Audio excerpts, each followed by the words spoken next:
It's time for Milberger's Gardening South Texas, live from Milberger's Landscaping and Nursery at 1604 in Bulverde Road. During the next 2 hours, our experts will help you with your gardening questions when you call 210-308-8867. That's 210-308-8867. Or come by Milberger's during the show and have your question answered in person. And now it's time for Milberger's Gardening South Texas on 9:30 a.m. The Answer. And welcome to Milberger's Gardening South Texas on 9:30 a.m. The Answer, 210-308-8867. That's our number here at Milberger's. Milton Glueck along with Dr. Calvin Finch, Mark Peterson, ready to talk gardening with you. What is going on in your gardening world? Do some bragging. Yeah, we can, I don't know, this is weird weather. Normally I talk, it's a beautiful day. It's not a bad day. It's a lovely day in April. It's a little overcast. But a lovely day in April, is that what you said? Yeah. Yeah. It does not feel like December something. What is today, the 13th? No, today is the 14th. 14th, yeah. So, no, it does not feel like that. But anyway, just telling you to give us a call or come by the nursery. If you've got some Christmas parties coming up and you want instant color, Milberger's is the place to get all that, and we'll tell you kind of a little more about that. Trace is going to come up and tell us a little bit about what's going on and what's on sale and all that good stuff in just a minute. The article in Express News, we talk about the protecting the plants from cold weather. We kind of escaped the last week, but it'll come. It'll come, I'm sure. No, it was a good one. I like ones that are good, are kind of cold, kill some insects maybe. Oh, okay. But not too cold. 36 was just right. Yeah, is that the low? It was either 35 or 36, depending on where you are. Well, yeah, on the radio, public radio, they said it was 33 at the lowest. Yeah. Okay. 210-3. So my tomatoes were still alive, so I know it didn't freeze. Yeah. I was trying to think of what actually everything kind of perked up in a weird way. The bluebonnets kind of perked up and looked, they're... Well, there was a lot of moisture in the air. Yeah. Don't you perk up in a cooler weather? No, I hunker down. Oh, I perk up. Do you perk up? Yeah. I would agree with 60s, but not 30s. Oh. But at least I don't think it was. Yeah, was it a moist cool? I can't remember now. Yeah, okay. One night was. Sat outside for a while. Well, it seemed like the ground was wet the whole time, and this is weird weather like now. But we'll have to. How did everything fare here? I guess okay. Yeah, we did more work than we had to, but we do that every time because we can't take that chance. Yeah. They were prepared. Yes, they were. We discussed that. Let's see if there's anything coming up on the horizon to make. Calvin said the weather is going to be mild this week. Is that right? Yep, it looks like it. So me and my wife were out in the slight gusts of wind, putting the plastic on the greenhouse. That's always a fun task. And luckily, it actually was formed already to the frame, so it took about 20 minutes to get it all situated. But anytime the wind's blowing and trying to put plastic on is never a good never a good thing. Oh, man, tomorrow is high is 77. Yeah, 70s and 60s looks like through most of the week. And precipitation? 20%. Let's see. Let's start off with today, 20%. Tomorrow, 30. This is mostly during the day before 10. Well, that's consistent with what it was last week, and it drizzled the whole time. In my neighborhood. Friday was kind of unusual. I didn't expect it to drizzle the entire day. So what's the weather for the game? What day is the game? I think he said it was only his 21st. Okay, so that's 20th or 21st. Okay, so let me. So that's going to actually be. Do you have to worry about it because the game's indoors, isn't it? Oh. It's an awesome. I don't know. I will have to do some research and get you the game weather. So 4 o'clock, 21st, and where is it? It's in Austin. Dallas. It's in Austin, I thought. Is it in Austin? Yeah. I thought it's a home game because of your seating. So it should be. Yeah. Okay. So it's not like the old days. It was always indoors, in Dallas. No. The Bulls are pretty much out of it, except for the ending, I think. All right. So let's see. So this goes through. Yeah, we said. Oh no, it's on Saturday, and it doesn't go through Saturday. So tomorrow I can tell you. Okay. All right. 210-308-8867. What's going on here, Trace? I was still selling beautiful Christmas trees and live wreaths. Wreaths always sell late, but wreaths, the live wreaths. Yeah. But if you're going to do that, I would do it pretty quick. Oh, okay. We've gone through about half of them. Oh, wow. Still have approximately 100 trees, and most of them look pretty darn good. Yeah. And still all the varieties? Yes. Which are? Nordman. Why do I like Nordman? Because it's hypoallergenic. Mm-hmm. So if you are allergic to Christmas trees or pollen, it has no fragrance. Yeah, so, and you said there's somebody, did they come in from Austin this year again? I did not see them. I think they came on my day off. Okay. And, so Noble? We have them. Okay. And Fraser? We have a handful. Okay. Oh, wow. So hurry if you like Fraser. That's like the most popular tree, isn't it? It is, although Balsam has given it a run for its money this year. Ah, okay. And Balsam's the other one. And they look pretty similar. The poinsettias look great. They do. They're all wrapped up and ready to give. And so our entire booking is here now. Oh, good. So if you're interested in poinsettias, I would come quick because we don't know if we're going to be able to get more. Oh, okay. And when I say that, I mean, the greenhouse is full. Yeah. But we get people that come and buy 40 or 50 at a throw. It's going to put a big dent in it. Yeah, and I emphasize in the articles writing about the gifts that cyclamen makes them a wonderful gift, too. Very inexpensive and beautiful, and will bloom just as long as the poinsettias do in the house. It was very traditional. It was a late 19th century, early 20th century gift. Milton, do not get one of those for a stocking stuffer, because by the time you can open it up, it won't be alive. Cyclamen. We don't. What about onions as a stocking stuffer? Great fragrance. They probably make it, but I think they'll be able to guess what's in there. They might, or I'm going to get some before I leave today because I've got somebody that wants some. And onions. Bruce did a good job. Yeah. Oh, okay. Bruce did a good job last week of telling us and teaching us about onions. Sandy came in and grabbed a thing of onions. I want to grow onions. And then she asked me, well, when are they going to be ready? So she put them back. Oh. June 1, did you say? June 1st. June 1? June 1st. As soon as I gave her the date, she put them back. Yeah. Oh. Okay. Do you not want to give the date? Well, historically, end of May, early June. Okay. Yeah, generally we say June 1, so but like it's Memorial often Memorial Day onions. Earlier than that. Some of the why didn't you emphasize? Yeah, another thing you do is you emphasize the green onions.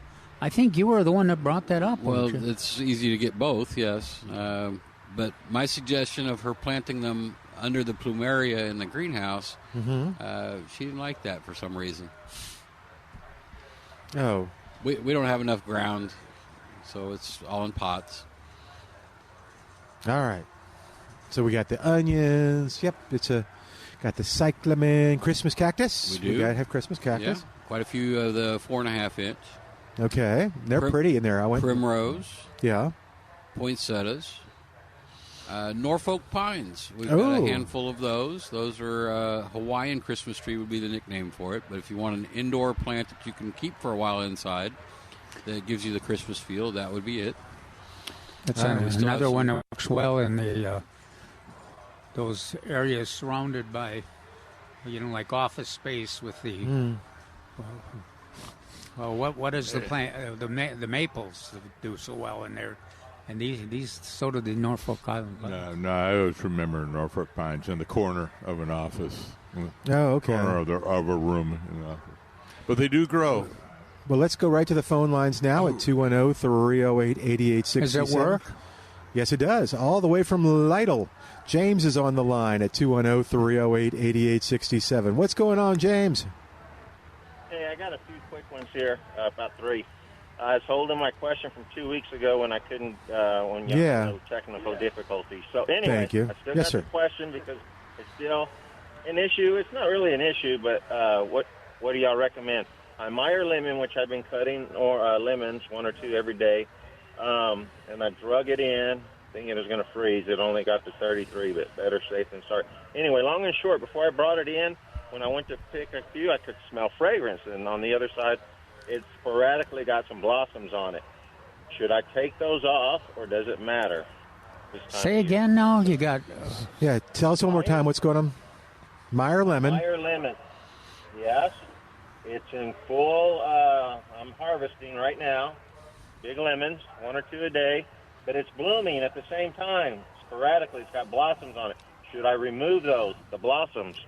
Does it matter? No, it doesn't matter. I never do. I just think that's a great thing to enjoy from another thing to enjoy from the Meyer lemon, especially during the holiday season. And if you got any company that shows up from the north, and you'll find that they'll be fascinated, and you've probably experienced this already, where they just keep going out there to look at both and have a little lemon in their drink, and then they go out and look at those wonderful blooms and enjoy that fragrance. Yeah, they're a great plant. Yes. Okay, so it's not beneficial to the tree to remove them at this point. No. Okay. No. That was my concern. Okay. They've got their own mind. Yeah. Yeah. Okay. Secondly, I was actually in Milberger's earlier this week. Oh, cool. Free poinsettia, and y'all were not there. Look for y'all. Y'all were not there. But anyway, I picked up some violas, Johnny Jump Ups, which I hadn't grown in a long time, and they were in small pots, but they didn't have tags. So I'm going to put these in a container. How far apart or how close can I put them so I know which size container to put them in? Well, yes, they are my favorites, violas. Oh. Yes. Specifically Johnny Jump-Ups. Well, that's one of the ones where you don't have to be real exact. 18 inches is not unreasonable. I've seen them as close as 6, and I've seen them as far away as 18. So I like them a little closer. I like 12 inches, 8 to 12. Okay, so my containers that I have for this planting are more on the smaller side in diameter or circumference, I should say, or diameter. So 6 inches. I can put them 6 inches. They won't be too crowded. I don't see a problem in that. Just realize that they do grow bigger and taller and, I should say, lankier. They'll fill whatever space you give them. So I hate to say that you're wasting space by planting them every 6 inches, but you certainly could easily fill 12 inches. But they're wonderful. They're wonderful plants for this time of the year. Okay, this next year I am going to try to get y'all some Crawford lettuce seed if y'all still need it, because where my yard guy weed-eated down all my mature plants going to seed, I've got Crawford lettuce growing everywhere in the yard. Yes. Anyway, so if Steve Brown ends up wandering over there, don't be surprised. That was one of his favorite plants. I'll have a lot of seed if I don't hire this same yard guy next year. Should be okay. All right. I appreciate the help. Yeah, James. Thanks for calling back, man. Thanks, James. Thanks for your patience last couple weeks. All right, 210-308-8867, 210-308-8867, the number to call for your gardening question, like James. Appreciate that. And did you see we were talking and we wondered if Malcolm had a book on composting. Did you see it? Yes. Well, I knew he had it. I didn't know the name. Do you remember the name? The story behind compost or something to that? No, I didn't. Oh, I can look on my phone. You look on your phone. All right, hold on. I could look at my phone. Okay, I'm going to look at my phone. Hold on. All right. But anyway, I knew there was a book about composting, and somebody had brought that up. I believe a caller had asked something about a book on compost, and I went, well, the Godfather. Oh, The Secret Life of Compost. I did. Oh, I'm sorry. No, that's good. Thank you. I didn't. But The Secret Life of Compost.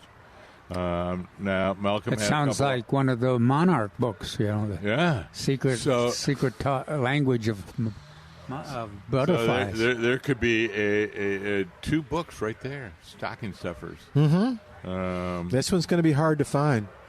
So I did look on Amazon, found nothing, but there were some thrift sites for books that had it on sale. Yeah, like I wonder a Half Price or Twig. Yeah. Or maybe even at the colleges, Trinity. Oh, maybe so. I wonder if it's Word. at the library But did you remember reading it, or should we ask our listeners for a review? It. I think it was on my shelf, which now may have gone away during the. I'll look too. Good, yeah. I haven't seen it in a long time, but of course, I've got a lot of books there that I haven't looked at. Know. All of a sudden, during the moving process from Sawzell and from my new home to my new home, it's just like, oh, I didn't realize that. I had. No. Oh, look at that. Dr. Tom, kind of a couple of notebooks from him, seasonal color and seasonal maintenance. Yeah. Our Tom, Dr. Harris? Mm-hmm. Yeah. Oh, yeah. That was his book on irrigation, drip irrigation. Yeah, drip irrigation, square foot gardening, year-round color and maintenance. I mean, he had a couple of them. They were very nice. It's very easy to read. Yeah, so we'll ask our listeners. Oh, okay, wow, to call in if you've got a review of The Secret Life of Compost by Malcolm Beck. Or, another place, I didn't see it in their latest catalog, but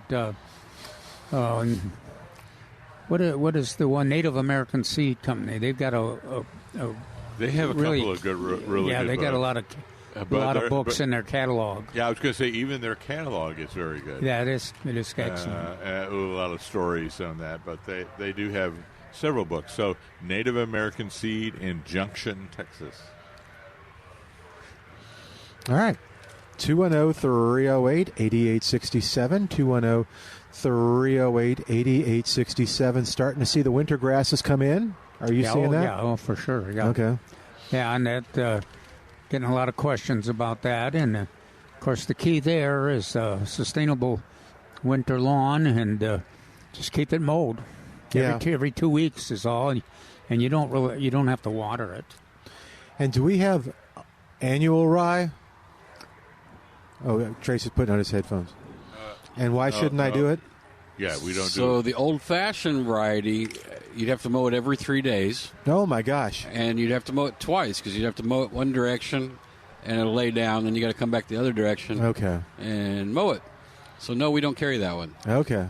We do have a few 50-pound bags of a pick seed, which is a Pantera. It's an annual rye, which even the perennial rye is still annual here.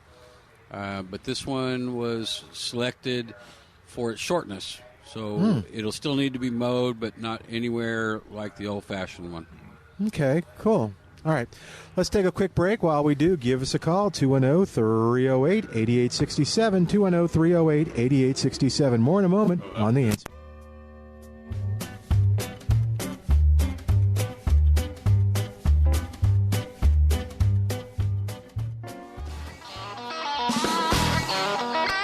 And welcome back to Milberger's Gardening, South Texas on 9:30 a.m. The Answer. You got 3 people up here to answer your calls at 210-308-8867. Trace is with us, so we encourage you to come on by or just call us at 210-308-8867. Trace, you mentioned the wreaths and garlands and all that good stuff. What are you seeing kind of that's like, do you notice every year or do you have to notice after the season is over what the favorite item is each year? It's almost always lemons. Okay. So, and this year it's holding out? Well, we're not to the gift. What's that? We're not get to that time where everybody's frantically trying to think of a gift. Oh, okay. Okay. So it's coming. And we got plenty. I see plenty of citrus. Well, there's more waiting. Okay. So, so citrus. It's always a double-edged sword. Do we bring enough that we think we're going to sell over the winter for this? Or do we want to order fewer and not have to protect so many if we get cold? And did you have a training today? Not really, just about Christmas trees. Okay. Ooh, they're getting one. She's having fun. Oh, they're dancing with the Grinch and Max. So when you mentioned lemon, do you have both Ponderosa and Myers Improved? I believe I got both. All right. I'm almost positive I have some on Flying Dragon rootstock as well. Oh, really? I think so. Well, that's important. What's that, the Meyer? No, the dragon rootstock. Oh, yeah. And why is that important? It's a dwarfing rootstock. Yeah. So remember, we grow lemons as container plants here, so we're really trying to grow bushes, not trees, because it's easier to move a bush in when it gets cold than it is something tall. True. So being on a dwarf rootstock, it doesn't have the will to get too big to move it in and out. Well, that's a bit of a gamble then, too, if somebody wants to experiment, because Myra lemons do so well on that rootstock that we've had for all the years. And if this, it'd be hard to believe that it'll be a better, more successful, but it certainly will be interesting to see because it's so successful the way it is. And one of the real questions would be, does it have more cold tolerance or less cold tolerance? I can't imagine it has any more cold tolerance. Oh, because of the rootstock? Or? Well, a lemon is a lemon. Yeah. But does the regular Meyer have it's on its own rootstock? I believe we have it both ways. Yeah, because quite often, it freezes back and then it's back within a year. Right. So that's a consideration. So you want to be careful. What kind of performance there you go. got. Let's everyone come in and buy one of each. A Myers Lemon on Dragon and Myers Lemon on its own. An experiment. So whenever you buy it, when it's on its own root system, it may be many, many years before it ever produces anything. Oh, really? So when they graft them, they take a chunk of lemon that thinks it's old enough to produce, whereas the seeded ones could be many years. And so there's two advantages. I mean, if you have something that's in the ground that's grafted, I guess the main advantage is you get fruit sooner. But it sounds like with this, because it's on the dwarf rootstock, you get a portable plant, plus you get the advantage of the... Well, let's think about that, because the Meyer lemons that we buy in the past, they have fruit immediately, and they bloom immediately. And if they freeze back, they're within a year they're back to blooming. But we always recommend growing them as a container plant in the first place. So why not get one that's grafted? You're gonna move it anyway, or you should. Yeah, I don't know. I can't see the advantage, but maybe there is one. Well, and we always tell people. When they grow from seed, we always get those questions. Can I grow it from seed? Well, citrus, yes, it grows true from seed. But Trace is also right. It does take a while for that plant to start producing fruit. Usually we go 7 to 9 years. On a Meyer lemon in a wholesale nursery? Sorry, Myers lemon come true. A Meyer lemon in the wholesale nursery, does it take 9 years for it to get mature enough to have fruit? Grafting. They're usually grafting on that, aren't they? That may not be. It's probably not the case, because they freeze back and they come back immediately, and they're true to the Meyer lemon. I'm just saying you have to watch it on when you plant a fruit tree from seed. That it will take longer to. But why? Yeah, and my question is, why are you discussing a fruit tree from seed? That's not normal for Meyer lemons, or we get the ones we get from the nursery in the past. Mm-hmm. If they bloom immediately, and if they freeze back to the ground, they come back and they bloom true to Meyer lemon. It's not like an orange tree or so, or even a satsuma. Yeah, which takes longer. Yeah, but well, grown from seed. I'm always saying grown from seed. I was thinking. I'm not sure that many gardeners grow Meyer lemons from seed. Yes, that is true. I guess that's my point. Is like go with ensure that you're on a grafted product. That it will definitely have fruit. But you can buy it both ways. Okay. So I'm pretty sure I have some grafted and some that aren't grafted. We'll have to look at that. Because that is kind of a. I've never heard of the Meyer lemons having problem with. What rootstock would they be on, other than the new one? Trifoliata or one of the sour oranges. We'll have to look at that because. Yeah, because if that's the case, if it comes back true, what you're saying is it's not on. It's not on a trifoliata. Yeah. It's not on an alternative citrus rootstock. Yeah, I think most gardeners expect it when they buy Meyer lemon.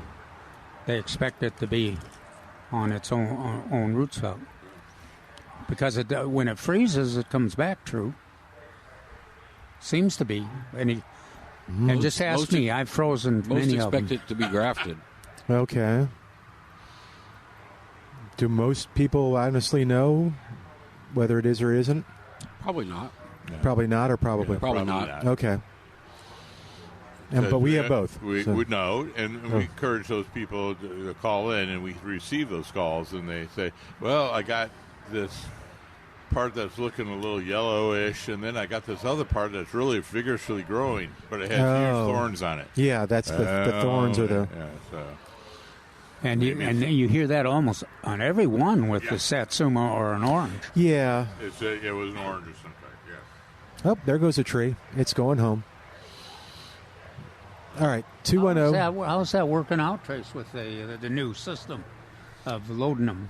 Well, this is our third or fourth year of it, so it actually works very well. We have less mess because we take the trees around the back, so all the mess is where we can rake. Instead of having so many people out in the parking lot tying trees, and having to get the twine, making sure everything's copacetic on putting it on the tree, on the top of the vehicle or wherever.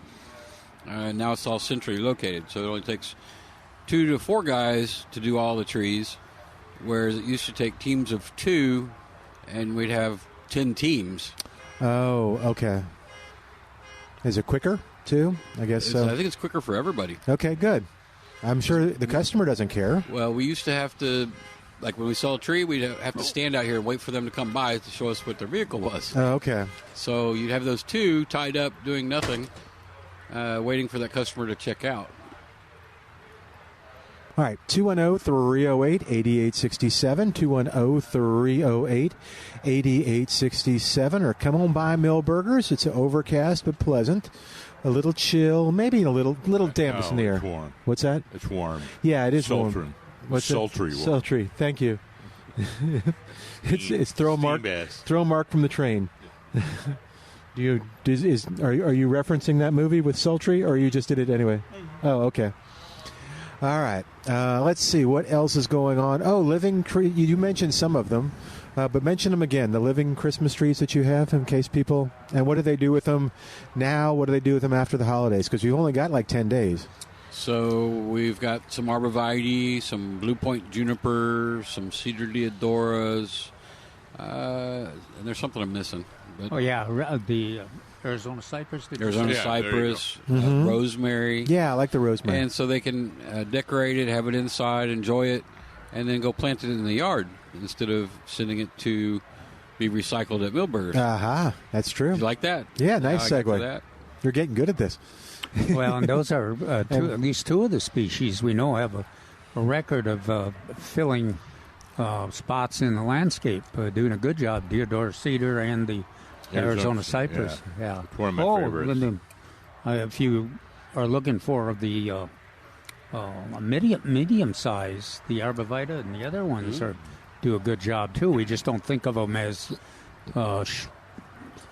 shade tree type plants. But I've got one of each of the cedar and the deodar cedar and the cypress, and they are doing well. Yeah. We got a lime question from Guadalupe County. I think it's another James at 210-308-8867. James, what's going on with your lime tree? The owner wants to move it up a pot size from, I think it's in the 15. And my root maker guy said if you need to do any root pruning, you need to do that before buds swell. And I'm sure I don't know when that is, or on the. You got a few weeks, about 6 or 7, or maybe 16. So in other words, bud swells don't occur until late February, March. What is that about, Mark? I don't think I've ever worried about bud swell. Roots always grow about 30 to 40 days before the leaves come on. So from bud swell. And bud swell is actually 2 weeks before the leaves actually shoot out. So you have to have a time there and to get the roots back growing before the leaves come out and start wanting water and nutrients and everything like that. So you got to make sure that the process is right before everything else starts growing in the tree. So if you think like maybe Arizona ashes, last part of February. Okay. So the roots have already started growing in January. So if you want to transplant a Mexican ash, you want to do that first part of January. So same things with fruit trees. What would be the advantage of doing a lime? If it's going to a bigger pot, then what's the advantage of doing any root pruning at all when you go into a bigger pot? So Milton, you're supposed to drag me back to the original question. No, I'm sorry. You're the host. I'm with Trace. Thank you, Trace. Thank you, Trace. Calvin agrees. I don't know what I'm going to find when I yank this thing out of the pot. It might. I don't think you. Yeah. The worst you've ever seen, or it might be just fine. Yeah, just fine. I don't think you have to worry about it. Yeah. Usually, all that stuff transplanting is done in a dormant time, which is for fruit trees, January and February. The only thing I worry about all the time with the limes and the lemons is the cold weather. Yeah, they're seem so invincible and so wonderful for all other conditions. That air and soil are great insulators. So we want that soil; it will stay at a stable temperature for a long time. This tree is 4.5 foot tall and has never been fertilized. So I told the owner that citrus really requires quite a bit of nitrogen. I recommend the blood meal because it's got the nitrogen and the iron. I don't know what you guys think. Osmocote Plus is my favorite. Well, I'm with Mark. Most of us have horrible memories, so we use slow-release fertilizers like Osmocote Plus. Yeah, and you can't. It's hard to make mistakes with Osmocote. Yeah, whereas on the blood meal, I guess we don't have as much. I guess it's it's an expensive source of nutrients for sure. I don't remember. It's in my youth when my grandmother would use that. So, Malcolm told us all a long time ago that citrus required additional iron. So that's all I know is that the blood meal has got the iron in it, and that's what Malcolm told me. Yeah. And so that I guess that would be a good one along with the Osmocote Plus. Use both. Okay. Well, the tree has not been fertilized, so I'm not expecting a root system that's overly complicated when I unpot it. Well, stand back when you give it a little nutrient. So it'll jump out there and grow and grab you. Well, I'm going to put it in a root maker root trapper, so it'll have a new home that'll work just fine with it. Sounds good. All righty. Thanks. Cool. Thank you, James. All right, we're going to take a break. While we do, you give us a call at 210-308-8867, 210-308-8867. More in a moment with Milberger's Gardening, South Texas. Trace Hazlett, Dr. Calvin Finch, Marks Peterson. I'm Milton Glueck. Back after this on 9:30 a.m. The Answer.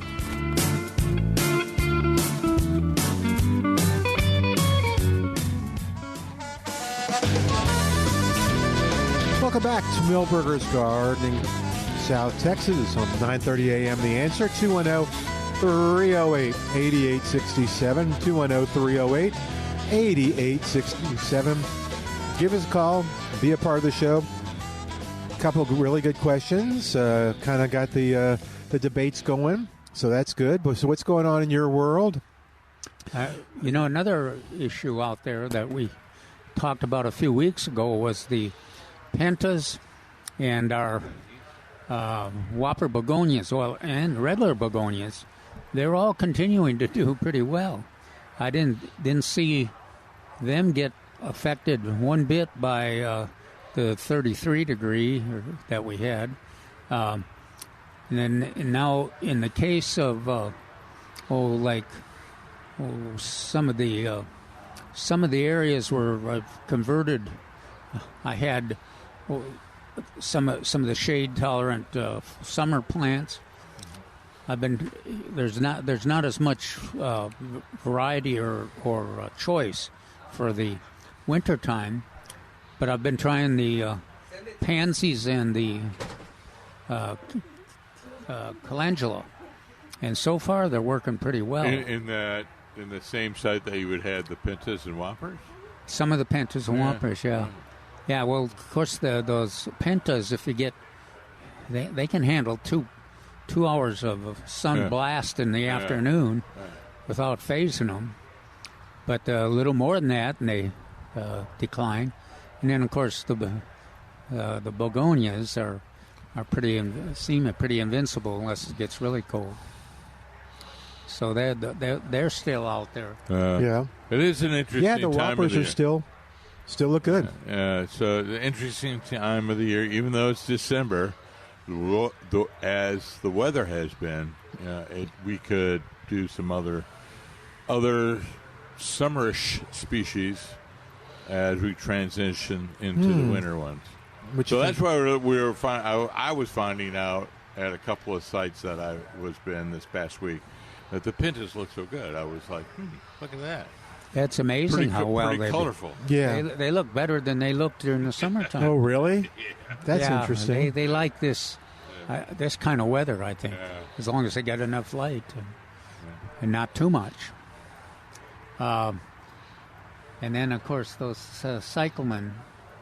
You were talking about Milton, how the cyclamen here at Milberger's seem to be more attractive than a lot of the places that they are sold. But if you watch the staff and how they work the plants, it is pretty amazing how much attention they get and all the blooms that have declined. A lot of hands taking out some dead blooms and dead leaves and making them look attractive. A lot of manicuring of it. Boy, and these look spectacular. Yeah. And he's getting the wave petunias. Yeah. That's going to be good. That's another nice plant. Yeah. Well, I know you like them, so when I saw that, I thought, okay, let's bring them up. No, I'm sorry. I interrupted you on the cyclamen, so. No, but the wave is another plant. If the weather stayed like this, gosh, those petunias would do wonderfully all year. Yeah. They actually, so I bought some waves and did a hanging basket last year, and they lasted a while. Yeah. Yeah. And the color, the intensity of the color is hard to beat. They're in that same league with the snapdragons and the pansies and And the stocks are doing wonderfully. Dude, unbelievable. All right, so guys, what would you recommend folks besides coming out to Milberger's and getting Christmas gifts and getting some beautiful plants for themselves? What are some things that you recommend that they should be doing in the garden right now?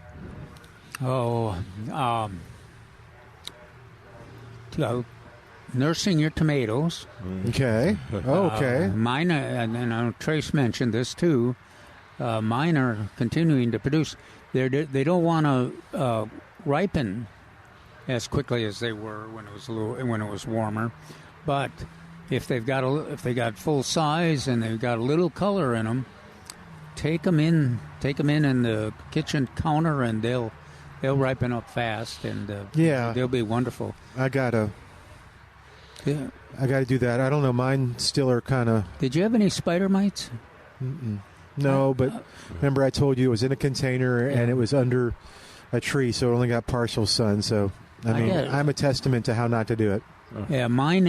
I have those two gardens, and the ones in the lower garden were in containers, and really had a lot of problems with spider mites. And the ones though up in the upper garden are just continuing to produce a lot of fruit and look good. And haven't seen a spider mite. I find it so strange that they're only 200 yards apart, and they're so different in their success. Well, think of that as a spider mite to fly or crawl 200 yards. Could be 2,000 miles for that little tiny.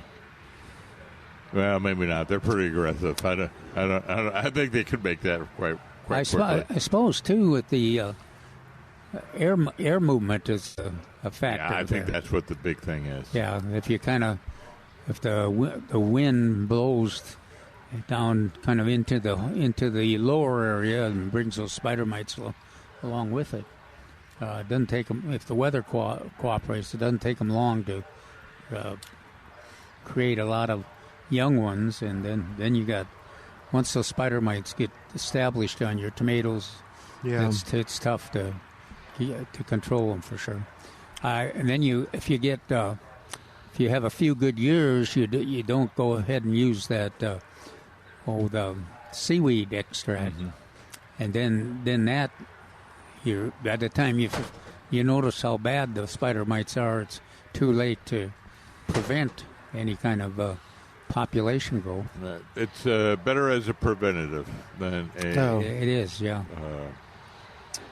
And it actually works pretty good as a preventative.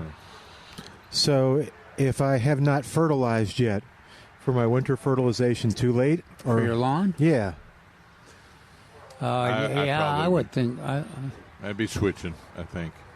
You'd be switching? Switching to the more slow release. Oh, okay. Yeah. So not a winterizer. Yeah. So what is your lawn, the sustainable winter lawn? Yeah, right now. I was just talking in general about people. And I wouldn't. Oh, okay. Yeah, I wouldn't fertilize that. Yeah. And it's looking good. Yeah, it actually is. And loves this weather. Yeah, we still have spots that are spotty, but where they're not, and I'm pretty sure it has to do with the cats. Where there's nothing growing. My dogs agree with you. That's absolutely the fault of those cats. Is that why you were asking earlier about ryegrass? Yeah, I was thinking with the wet weather. No, it's perfect. It's perfect weather.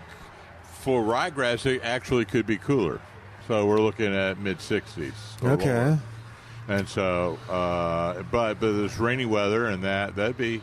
And then a couple sunny days. Yeah, that is perfect ryegrass weather. Well, that's similar to what annual bluegrass weather too, right? Right. So a lovely segue is that you could just let the bluegrass and rescue grass fill in those areas, and not do anything. And is perennial rye going to be like the name says, perennial? No. Okay. Neither not annual, here. Yeah. Not here. Okay. Neither annual or perennial will be. So you keep planting it each year. Here. Okay. Does it throw seeds? It throws seeds, but doesn't come back from seed. I can't understand it. It doesn't like that 100-degree sun. Oh, okay. But the rescue grass and bluegrass will throw seed, and they are viable, but they're not until this time of year. Okay. So they'll throw seed in May. That's when we start getting the calls. Oh yeah. Why is there brown spots in my lawn and et cetera, et cetera? Well, they have produced their seed and will go away for another. It's funny how they get kind of ornery about May.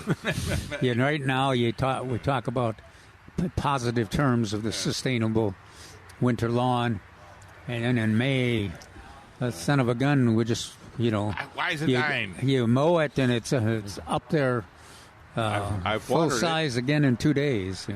I've watered it over again, and it's still dying. Huh? Why? I wonder why. What about preparation for, I'll ask in a second. 210-308-8867. Yes, sir. Oh, you're feeling the weather? Yeah, there's a little bit more mizzle over here. There's a little mizzle, yes. Yeah. Is that a combination mist and drizzle? That is. So tell you some of the things that are on sale. We mentioned the onions are on sale, $2.99 per bundle. We mentioned... Just $2.99? Yeah. Uh-oh. I know. Oh yeah. I don't have a horse trough or a bed to put them in right now. Pansies, and it's cool. Our pansies are doing. They perked back up. We got them in the ground, and then we got them in a little hanging basket. And this weather, they like this weather a lot. That's right. And the other thing is they are doing pretty well and outstanding in this weather. But if we get some really cold weather, that's when they make their value really known, because they tolerate it. Yeah, and pretty colors out here. We've got it's almost an LSU color, the yellow and purple. It's probably called like Go Something, G-A-U-X. Or Vikings colors. Oh, it could be Vikings colors too. I didn't think of that. You could get, there's orange, the violas especially. Ah. Normally, in the past, I'd always assumed the purple or blue and yellow. But Calvin quite correctly pointed out there's all kinds of colors over there in those violas. Bicolors, too. Yeah, let's see. What else is on sale right now, just so you know? We have the Snapdragons are on sale, 4 for $5 in the 4-inch pot. Cyclamen, 5 for $30. We've been talking about those, Rod. 5 Cyclamen? 5 Cyclamen, $30. $30. Yeah, okay. It's a good price. I've seen them elsewhere for $6.99, which is what they're normally at Millburgers. Christmas Cactus 4-inch is on sale for $6.88. Reblooming bearded iris flags are 4 for $20. That seems like a good deal. And we talked to them last week when they came over and gave us some chili. Nature's Creation Organic Compost with mycorrhizal fungi is on sale. The 40-pound bag is on sale for $9.88. Go to millburgernursery.com to see more about what's on sale and all that good stuff. 210-308-8867. Here comes some more shoppers. 210-308-8867. More of Millburgers Gardening South Texas coming up live from Millburgers Landscaping and Nursery, 1604 and Bulverde Road. We'll be right back after this on 9:30 a.m. This is The Answer.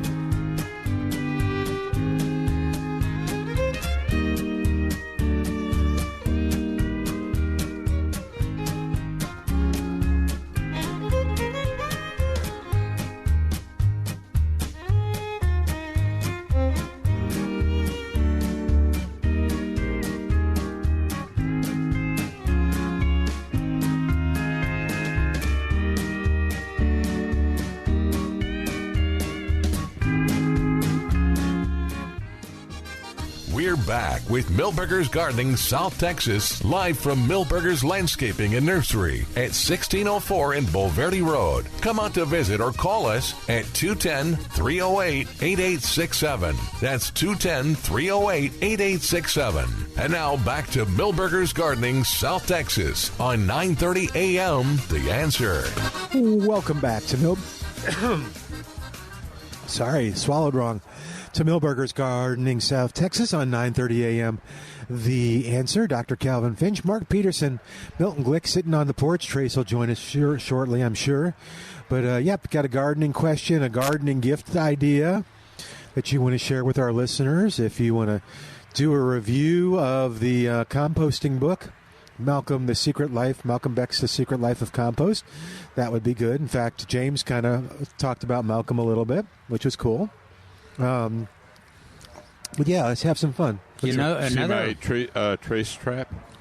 See what now? In my trace trap, I've baited it with a chocolate chip cookie. Oh, okay. You might catch him. Anyway, sorry, Calvin, I interrupted you. That's okay. No. I was just trying to... Well, Milton brought up Malcolm's, one of Malcolm's books. Another one of our sources of information, unbelievable sources of information in the San Antonio area through the years has been Paul Cox. Mm-hmm. And my article next week, where I think I talk more about potential presents for gardeners, and I did mention Paul's book with Patty Leslie about Texas trees. Texas Trees, a friendly guide. A friendly guide, yep. Yeah, which is available on Amazon. Yes. Yeah, and that one's very interesting to read, and also it also was consistent with my discussion of the value of gift certificates to gardeners for Christmas presents, because if a gardener, especially if they've got a project in their landscape, and they want to have some flexibility when they're going to plant their plants. They want to think about what's available. And a lot of the tree selection, I understand, a lot of the selection will be better, in a month or so, based on that discussion that we had. Yes. So a lot of the bare root fruit trees come in January, at the end of January. That's their big time. And the shade, a lot of the shade, more shade trees. Yeah, as I said, and a lot of the other shade trees and understory / ornamental trees, a lot of those come in at the end of January, first part of February.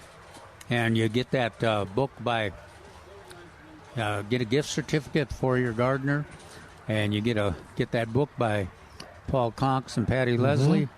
And then they go ahead and use the gift certificate for that shade tree when they're ready, and a great time to plant them in late winter or early spring. The other thing is they can take advantage of the CPS rebate. Right.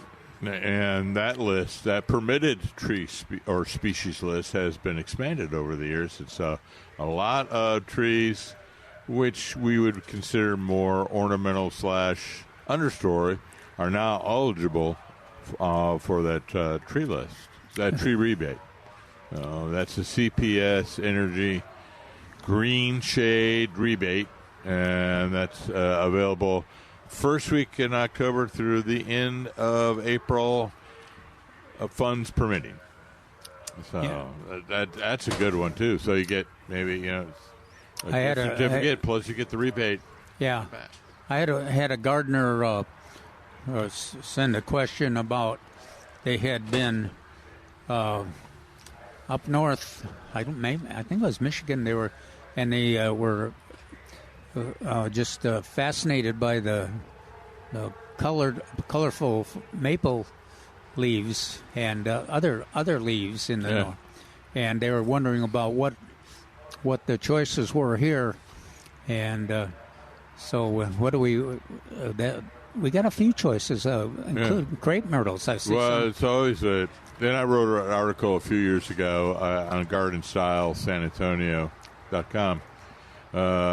Mentioning those, and a lot of the sumacs, of course, but crepe myrtle, and there's a couple of selections of crepe myrtle which are consistently a color. I think the Natchez and some of the older crepe myrtle varieties they have real consistent yellow and even dark maroon. color. Yeah, I noticed there's some dark maroon, small, relatively small leaves too. Very, very attractive. Now, is that I take it the crepe myrtles are on the rebate list for? No, they are not. I don't think so. We better check. I just sold a tree that was, though. Sorry? I just sold a tree that was live oak. Oh, well, there we go. Oh, yeah. Like I said earlier, on it. The list has been expanded, so you have to go online or talk to one of the staff here. They may know as well. You didn't mention my favorite, and almost reliable every year. For color? Yeah. Chinese pistache. Oh, yeah. Well, yeah. I have to cross that border because of the invasiveness of all the Chinese pistache. Someone pointed out to me that the first tree poster, recommended tree poster, had Chinese pistache on that. And, of course, they were more of a native species bent, and they go, "Look what you did." And I'm like, I didn't do that. I didn't plant all those pistache all over town. When I answered that question in the newspaper, I left off Chinese pistache, but in my neighborhood there's a couple of very bright, attractive ones. We can go down the street and in a lot of neighborhoods in San Antonio and go, there's a Chinese pistache, there's a Chinese pistache, there's a Chinese pistache. I still see Chinese tallows are out. Yeah. I see some. Do you see some? Yeah. A lot of them got hit by those. A lot of got hit they're in Chinese 21 bushes, but they're still. There's more comments about them than I actually see them surviving. Some of them have rebounded with appropriate care, but they have these big, large branches that are completely dead. And you go, there's 21. That's a remains of 21 freeze. Well, welcome to the club. The pecans are really, especially if they're in neighborhoods like mine where they're probably not well suited for that soil to begin with. Well, just spent the week in a large part of the Northwoods neighborhood, north of Alamo Heights and Terrell Hills, near 410. And there are lots of pecans, lots of other trees that had large dead limbs. Trying to get that dead wood out because it's very dangerous. Pecans are dangerous anyway. Yeah. And then, that's an issue. We have to check on those crepe myrtles to see if they're on the list. I was kind of thinking they were too. So, besides kind of doing research and picking the trees, now fall is for planting. Yes, but we're kind of out of fall. We're in winter now. Yeah, because dormant season is for planting, just doesn't have that nice ring to it. So. Well, you want to be technical. 12 months out of the year for planting, as long as you're ready and. Yes. Get the right trees. Well, all right. So, but as a general rule, fall is for planting, and but fall for us continues through the winter and early spring. Okay. Yeah, but Calvin is absolutely right. With the growth of container-grown plants, we can pretty much plant. Oh, okay. That's what we're talking about. So, should you do anything? Say you're going to wait for the selection of trees to come in, and I think you contradicted me the last time and said that's really no longer the thing, but maybe I'm wrong. Is January, February the best time for new trees to come in? As far as selection? Yes. Okay. Because we're going from almost none, which is still a lot for most nurseries, to restocking. So there's probably, conservatively speaking, 10, 18 wheelers full of trees already booked to come in. Okay. Between balled burlap and container. I was going to say, did we make a distinction between timing of balled burlap and container grown? As far as when we bring them in? Yeah. Yes, but it didn't have anything to do with right or wrong for planting. Right. That's why I just wanted to... The bodies to unload. Yeah. So, we'll bring mostly container trees the month of January. And then the month of February, when we have our... HDB workers back, that's when we bring the ball and bird out. Got it. We Okay. There was a reason. We got bodies to help unload the Yeah. trucks, and Nelson's not out there doing it by himself. Eek. From a biological, we usually like to get the B&B into the ground sooner. But I knew there was a reason why. Wait. Tell us, So, go ahead. Mark, tell us, too, a little bit about the that issue that comes up quite often. If you got a soil that's not the ideal, which nobody does in San Antonio area, I guess, sometimes is it better to plant a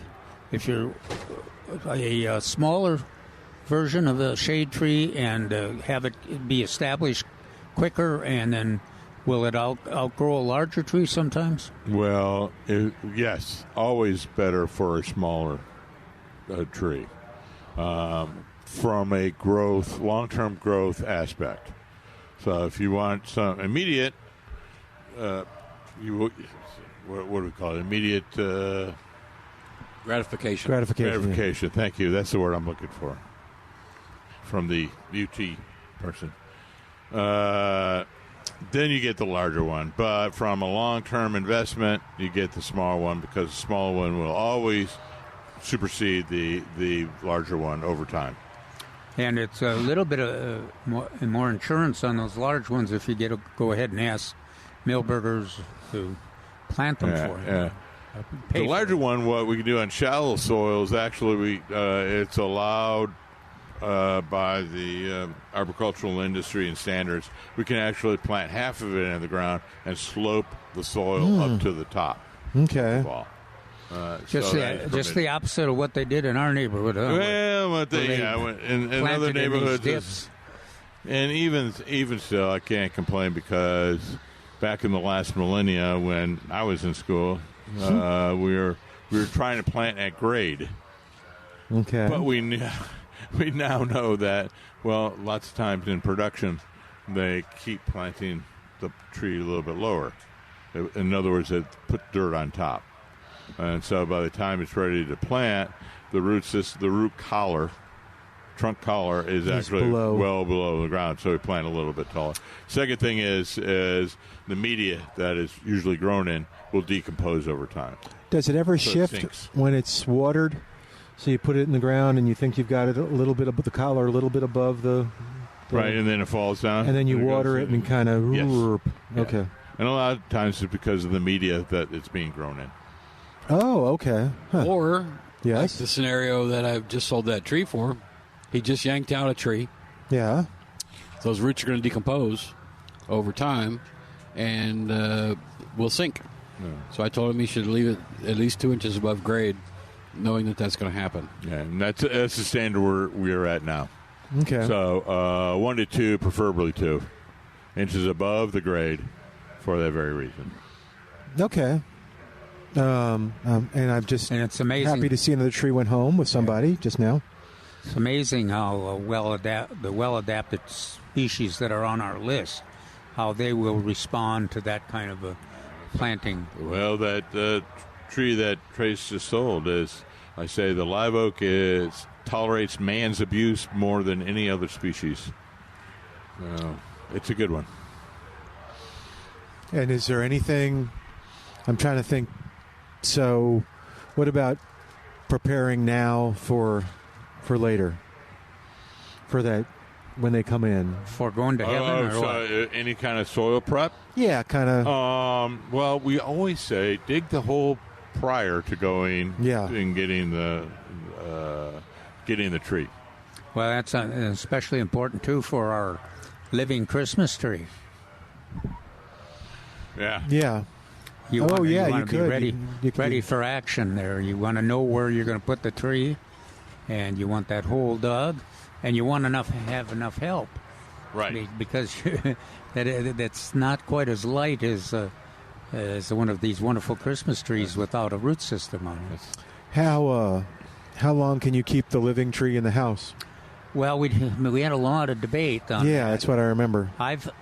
Mine were in 4 weeks and did well, but I think the recommended is 2 to 3 weeks. 3 weeks seems to be successful. But you're the shorter you can do it, the safer. If you can do it out on the put the plant to decorate out on the patio or porch, that's even better. But I think you'd be successful with these species if they're not in overly heated areas. Okay. Right. So wind for and 3 heat, weeks, 4 weeks. furnace heat. Yeah, wind and furnace heat or dry heat, dry wind. You want to keep them moist. Oh, okay. And keep them watered. Uh-oh. Oh, wow. What is that? Scaly lizard. Okay. A what kind of lizard? Texas scaly lizard. Scaly lizard. We have a guest. Yeah. A scaly lizard. All right, don't let them near the avocado or the chips. What do scaly lizards do? They eat the bugs. Okay. They eat the bugs. Should we give them a microphone? 210-308-8867. 210-308-8867. Aw, Calvin's petting the scaly lizard. He looks like he's enjoying this attention. Yeah, I think so. He's attacking Calvin. He went straight for Calvin's jugular. Or femur, maybe. I don't know. Yeah, it's one of the two. He outsmarted us. Yeah. He is very quick. Yeah. All right. So to finish up your answer is, no, if you're planting a tree, you don't have to do a lot of pre. Cool. Not a lot of prep. Just the day before you dig, you want it a little moist, so it's a little easier digging. Oh, okay. And then that's it. But you always want to dig the hole prior to buying the tree. I think it's always important, and especially this summer was important to have that soaked. Yeah. Because we had no moisture in the soil. Well, I have the same thing to say, but for a different reason. Okay. I want to make sure the hole drains. That's true. So you fill it up with water, and you make sure the water actually goes away over time. Particularly those east or along I-35. Yeah. The Selma, Cibolo, Shirts. Most of the most of the soils kind of in this neck of the woods, and especially at Medical Center, there's no danger of it not draining through the rocks. And well, you got to make sure. No, you got to make sure you have a fracture or two, so it does drain on there. But yeah, anything on the east side in Blackline Prairie. Well, and that's also a factor in determining how often you water too. If you've got you may have a soil that doesn't drain as fast as some other soils, but like if you're in a sandy soil, you water more frequently, but you don't add as much water every time because it moves through it so fast. Trace, I know that the Christmas trees, because I've seen it now, 3-leaf, and become adopted, are chosen because they have a good history of San Antonio. They make the people that buy them happy, and that they last a long time. So do you have any suggestions on what tree should I avoid? A fresh cut tree? Well, in the old days, we sold Scotch pines, so I would avoid a Scotch pine. Okay. I would avoid a Douglas fir. Oh, okay. They have a tendency to have no needles left on them at all by the time we get to Christmas. My grandmother. Oh, really? My grandmother was proof of that. So she'd buy a Douglas fir. That's the only thing she could get. Okay. And if it wasn't for the tinsel, it wouldn't have anything on it by Christmas Day. Ooh, okay. How long good was advice. How long did she have it in place? I don't know. We'd always show up there Christmas Eve, and it'd be needleless. It'd just be needles and tinsel. But I mean, did you put it in place in Thanksgiving, or? I don't know, because we weren't there for Thanksgiving. We would show up Christmas Eve. She could have bought it a week or two before or a month before. Don't know. But of course, could have been sitting there for a long time. Could have been. But y'all point that out, too. The trees are specifically chosen for excellent needle retention, too. Right. So, and we've seen them when they come back for the recycling. And if you remember in the old days, too, the stands were awfully hard and complicated to put together correctly, and they didn't have very big reservoirs. So she might not have even put water in. Made it perfect for my Labradors to knock them over. No, that's sweet. Getting a little taste, and then taste of water, and then knock it over. Oh. All right, we're going to take a break. Be back in a moment. 210-308-8867. 210-308-8867. More of Milberger's Gardening South Texas coming up live from Milberger's Landscaping and Nursery, 1604 on Boulevardy Road on 930 a.m. The Answer.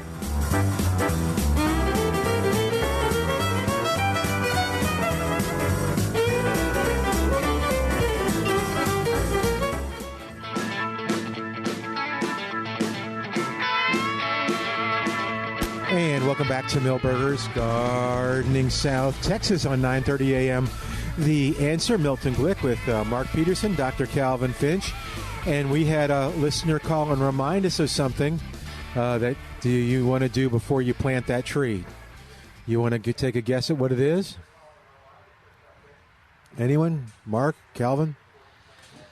I don't know. Do you Here's a hint. pray to the master? Did you hear? No. Mother Did you hear Nature? my comment? No. A woman called in. Y'all are going to get this. You're going to hit yourself for not getting it. So before you plant that tree, before you start digging, what should you do? 811. There you go. Mark got it. Oh, Yeah. CPS? Yeah. You want to call 811.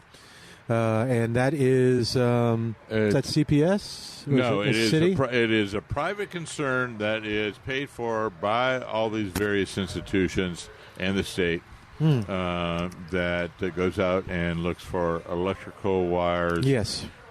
and gas lines. Yep. Water lines, not so much.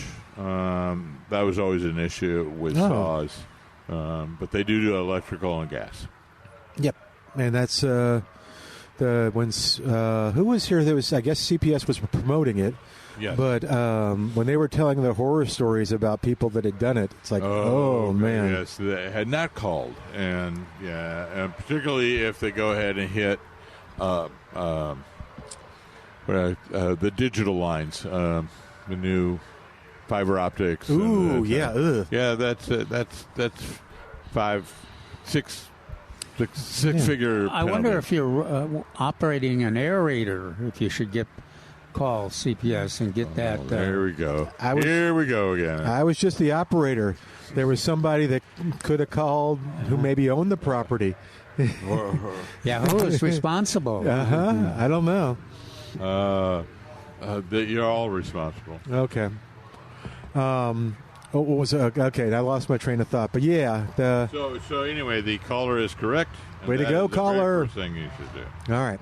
because you will be legally responsible. Yes, you will. If And how much does it cost them to come out and flag everything? it is free. Yep. Doesn't cost you a cent. I think it's is it a 24-hour turnaround for the most part? Oh, 2 days? 7 days? How many fingers you got there? I got 4 to 8 hours. 4 days. Okay. 2 days, 2 to 3 days, 48 to 72 48 hours. Okay. On a semi-related topic, Trace was right. Crepe myrtles are, at least on that list I looked at and on my cell phone, the crepe myrtles are not on the rebate list for the CPS program. I can't figure that out. You said that the Big Tooth is on it? Is on it, and so is the Meyer lemon. Well, here you go. Anaqua. Anaqua, yeah. You should never put a Big Tooth maple on the south or west sides of your house. Where are you required to put the sugar maple? North on side? the south and west sides of the house. Okay. Its purpose is to shade so you can reduce energy costs. Use, yeah. Mm-hmm. So I was not involved on this expansion. Yeah. Well, then, we don't have to talk about it. Well, no, I do admit that I was on the first list working with it, and ebony happened to come up on there. And so I was chided, derided, derisively. Desiccated. Yeah. I guess you were. Derisively. Okay. That I had ebony, which is a valley tree. Oh, okay. Well, It's we okay, heard- Mark. It scarred me, Milton. It scarred me. I That's can why. tell. Yeah. Yes, sir? Oh, I was just, we'll. That's a continuing issue. We'll probably have that. There's a lot of trees on there, and of course, all those that we normally talk about, shade tree varieties, Chinkapin oak and Texas red oak, Shumard oak are on there. Mm-hmm. All my favorites. Bur oak, they're all there. Cedar elm. Mm-hmm. Now, is this cedar elm? It's cedar elm, yes. That's pretty. Montezuma cypress. Yeah, and it's one of your favorite trees. Yeah, and it's Definitely shade tree. We joke that it's that brown is a color, so it's a fall thing, but it's kind of a reddish brown. Yeah, it is. Some years it's just pretty kind spectacular. of muddy and kind of lingers. A lot of times it lingers. It has that half green, half colored look to it. What is this? This one over here with a little color? Is that a? Yeah, the one in the parking lot or by the. Yeah, I don't know. I think it's another cedar elm, isn't it? Oh, maybe so. I can't tell. Maybe during the break we'll run over there. The cedar elm is pretty, and what's fun is watching as the birds fly through it, all the leaves start to fall. I guess the birds kind of knock the leaves, or... Well, the leaves are essentially dead. Yeah. And they don't know that they should fall off. And that's a deciduous tree where the leaves aren't much of a bother. The leaves are so small, and that they decompose very quickly, and they don't get 6 inches deep usually, and like some of the larger leaves do. You know, the ones that are kind of tough to deal with are pecan leaves when they fall. A lot of them fall with stems on them. Oh, so you run that's one that's pretty essential to run your mower over. Absolutely. The thing about pecan tree leaves, too, that I remember is they're on the tree, and then you look out the window and it's snowing. Yeah. It's snowing pecan tree leaves, which is cool. I don't know. I like it. But well, and they're also so slow in the spring. So slow in the spring? To get. Yeah. Suddenly they're there. Yeah, one of the last ones. And then the exact last tree to put on leaves are Chinese pistache. Okay. That's over the years, people call me up. I think my tree is dead, and we ask some more questions and figure out that it's a Chinese pistache. And I go, man, nah. Wait until May. It's May before it comes out. I didn't see the sumac on. Tell us about the sumac a little bit, Mark. So there's a couple different varieties of sumac that we have in this area, from big to little. So usually north of here on the prairie, on the escarpment itself, we see flame leaf sumac, and that can get up to be about 20, 25 feet. It does spread via suckering, so that's sometimes a problem. We have aromatic sumac, which grows around here, and that's about 3 feet tall. Very nice. And both of those have colorful leaves, right? And they both have colorful leaves. And then we have the evergreen sumac, which is quite pervasive in and around this area, and it has a maroon gold, and it even has kind of a maroonish green leaf to it during the summertime, and then it will turn a darker maroon color. Even though the leaves remain on, they turn a little darker color on that.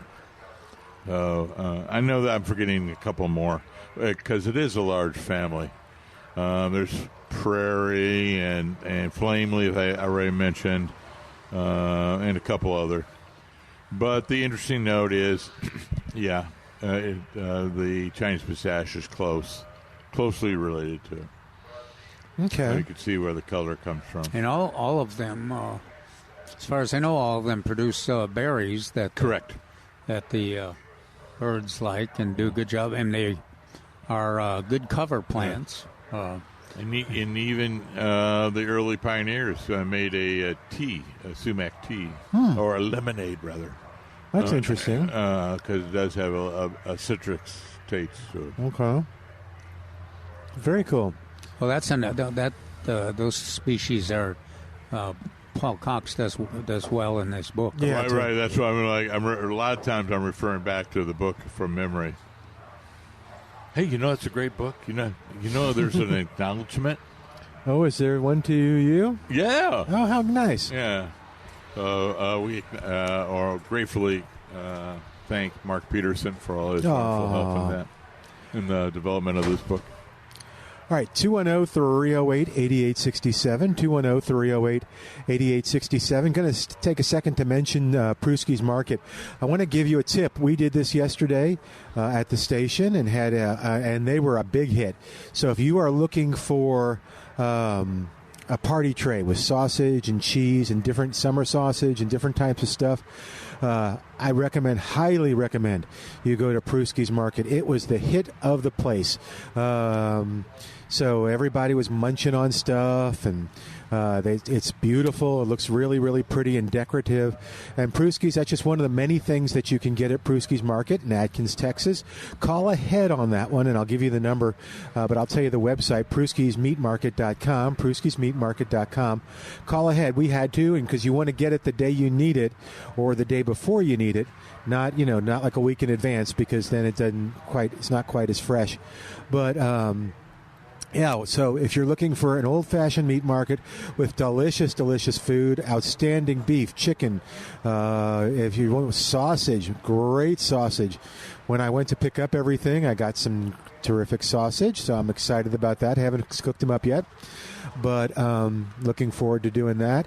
And the cool thing about it, too, is that you can talk to somebody about what you're trying to do. So here's my goal. I'm going to do this brisket, or I'm going to do these fajitas, or I'm going to make stew tonight. They'll help you toward the right products at Pruski's Market. pruskismeatmarket.com, 10140 Highway 87 in Atkins, Texas. And here's that number to call. And by the way, they do free shipping and stuff like that. Just find out more at pruskismeatmarket.com or call them at 210-899-3853. And I suspect they still do send material, treats out to veterans or people that are in active duty military, too. So we're going to take a break. James, don't go anywhere. You're up next right after this. You're listening to Milberger's Gardening, South Texas. Back in a moment on 9:30 a.m. The Answer.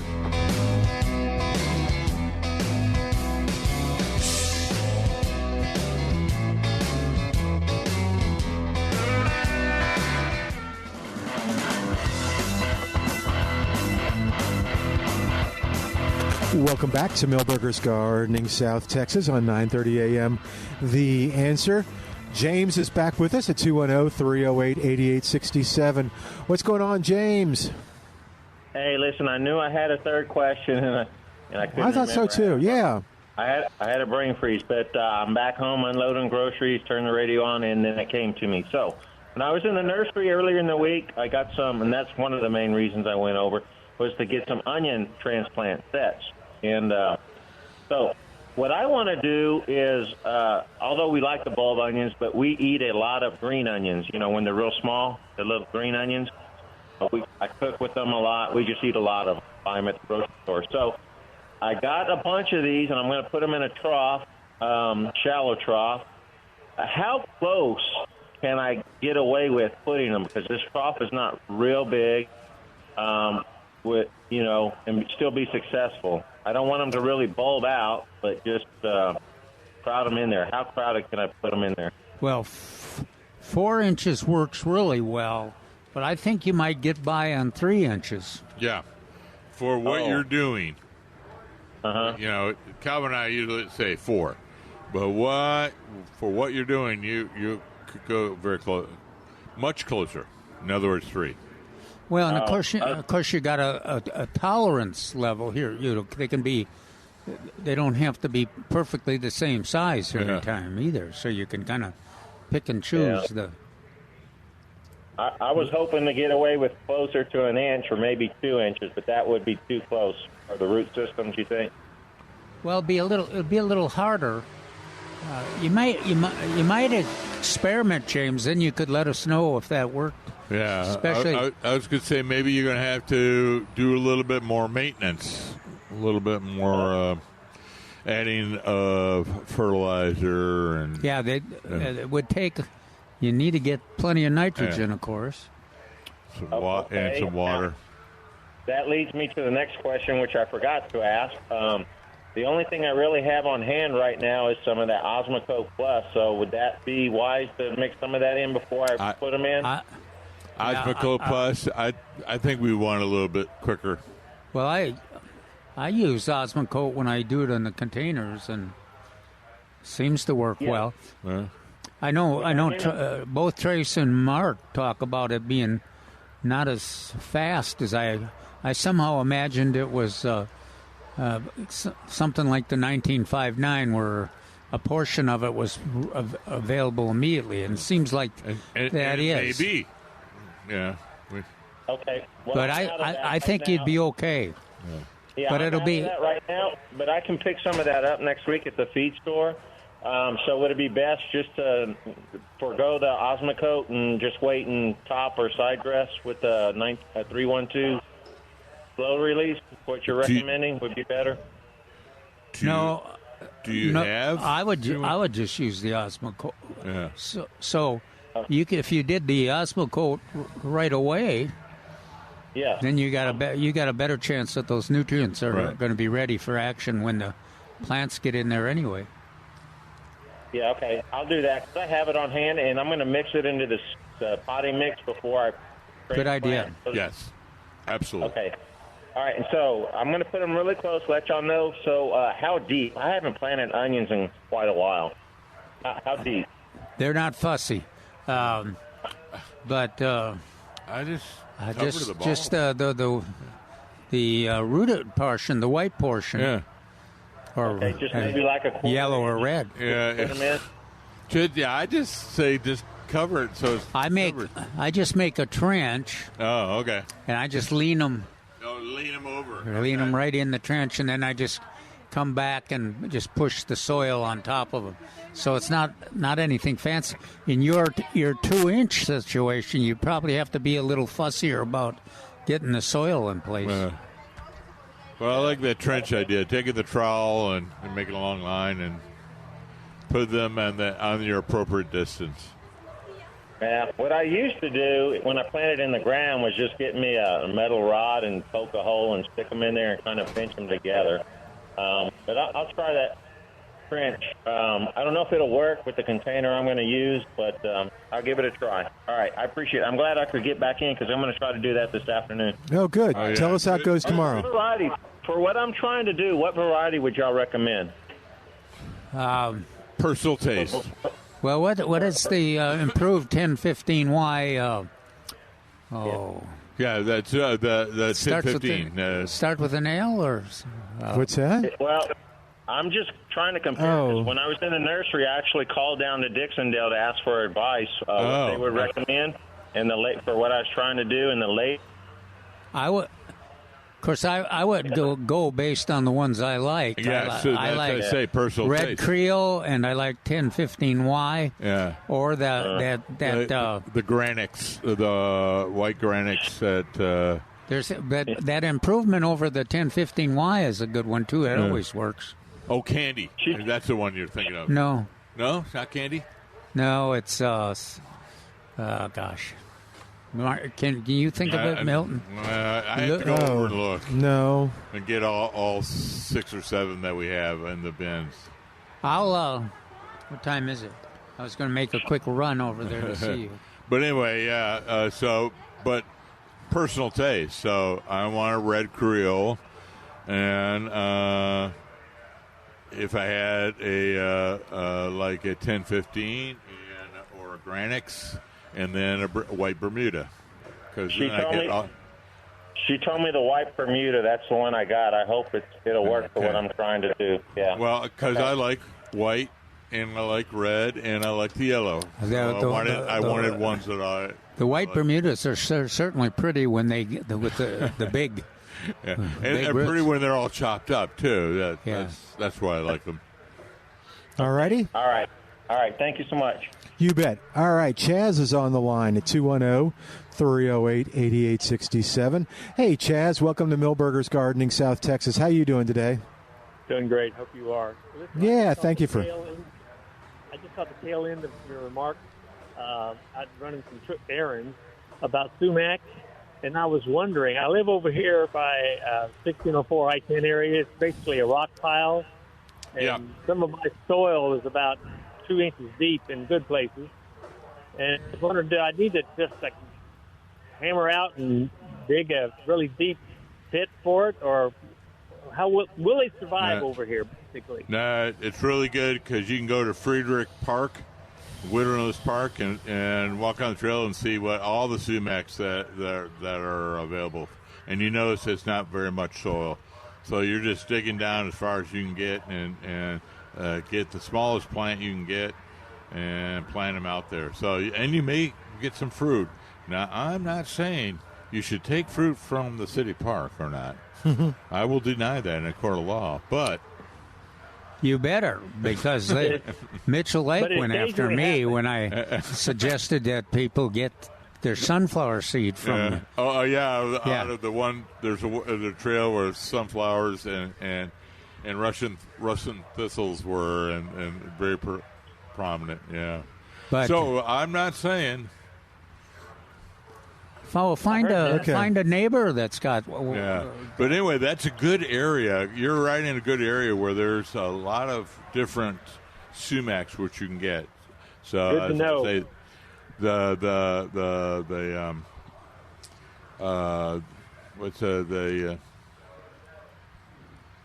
small sumac, which has a sweet odor or odoriferous or whatever, skunk sumac maybe.